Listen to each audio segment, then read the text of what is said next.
पर्ची पर अपने अनुयायियों की परेशानी दूर करने वाले बाबा की अग्नि परीक्षा की घड़ी आ गई। नाम है धीरेन्द्र कृष्ण शास्त्री, जिन्हें उनके अनुयायी बागेश्वर धाम सरकार के नाम से बुलाते हैं। अपने दादाजी की तरह वो भी दिव्य दरबार लगाते हैं और विवादों का नाता जुड़ा इसी दिव्य दरबार से। महाराष्ट्र के एक अंधश्रद्धा उन्मूलन समिति ने आरोप लगाया है कि दरबार के जरिए बागेश्वर धाम के बाबा अंधविश्वास को बढ़ावा दे रहे हैं। बात बढ़ी, मामला पुलिस तक पहुंच गया। बाबा को धर्म कर्म आध्यात्म की विधा विरासत में मिली, लेकिन क्या वो इस परंपरा को शिद्दत से निभाने में कामयाब हो रहे हैं? बाबा को लेकर क्यों मचा है बवाल? क्या है चैलेंज और क्या है बाबा की सफाई? इसी पर ये रिपोर्ट।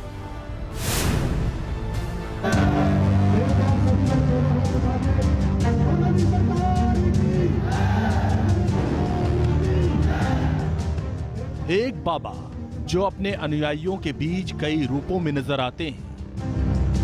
वो तेरी मंद मंद मुस्कनियों पे बलिहार सांवरे, मैं बलिहार सांवरे।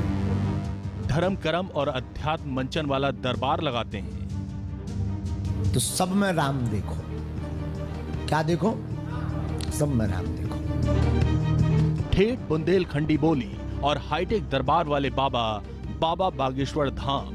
सोशल मीडिया पर आपको इन बाबा के कई वीडियोस मिल जाएंगे। धर्म कर्म से लेकर सियासत सामाजिक हर मुद्दे पर बाबा बेबाकी से अपनी राय रखते हैं और अपने बयानों से हलचल मचाते हैं। बागेश्वर धाम के बाबा का हर बयान सोशल मीडिया पर खूब वायरल है। अनोखे अंदाज से जितना फेमस हुए उतना ही गहरा विवाद इनके साथ भी जुड़ने लगा। सवालों का अंबार भी लगा। क्या बागेश्वर धाम के बाबा दिव्य दरबार लगाते हैं? क्या चमत्कारी इलाज का दावा करते हैं? तंत्र मंत्र के नाम पर क्या है अंधविश्वास का सच?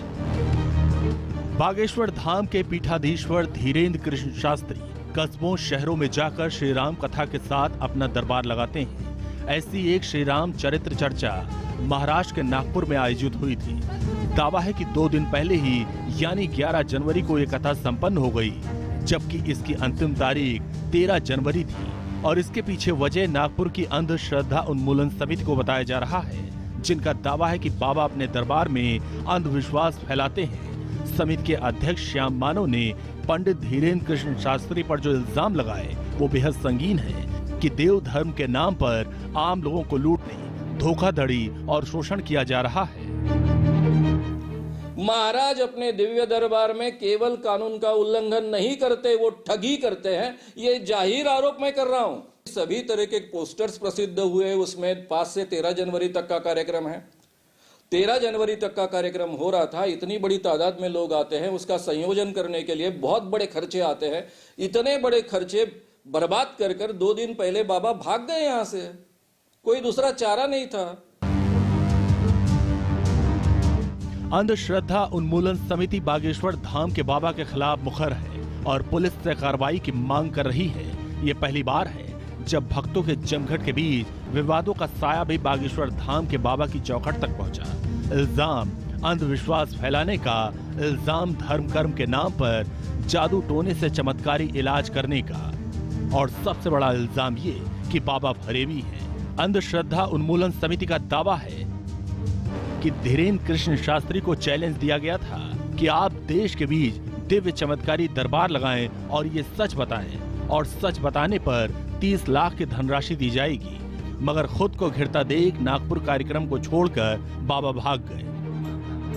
मध्य प्रदेश के छतरपुर में जब बागेश्वर धाम के बाबा ने अपना दरबार लगाया तो उन्होंने सफाई भी दी। विरोध का झंडा उठाए समिति को अधर्मी तक करार दे दिया।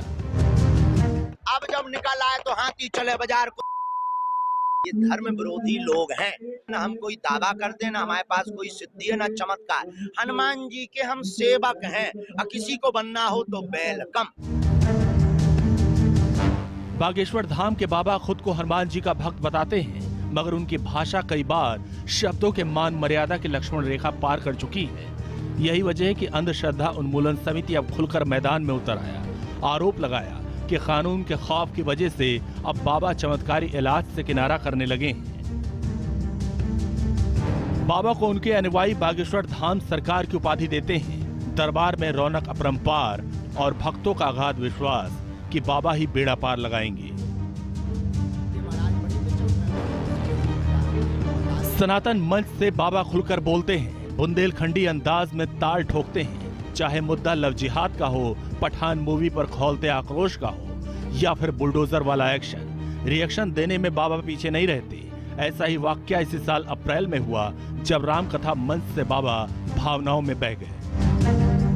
आजकल 2 दिना से तो हम खूब वायरल हो रहे भैया। कई जनों को मिर्ची लग रही है, हमने बुलडोजर कह दिया। बोले बागेश्वर वाले बुलडोजर खरीद रहे, आगी लग रही। किसी ने तो मांग की कि इस बाबा को बंद करो। अब उन्हें पता ही नहीं कि हम बाबा हैं ही नहीं, हम तो ढाबा है।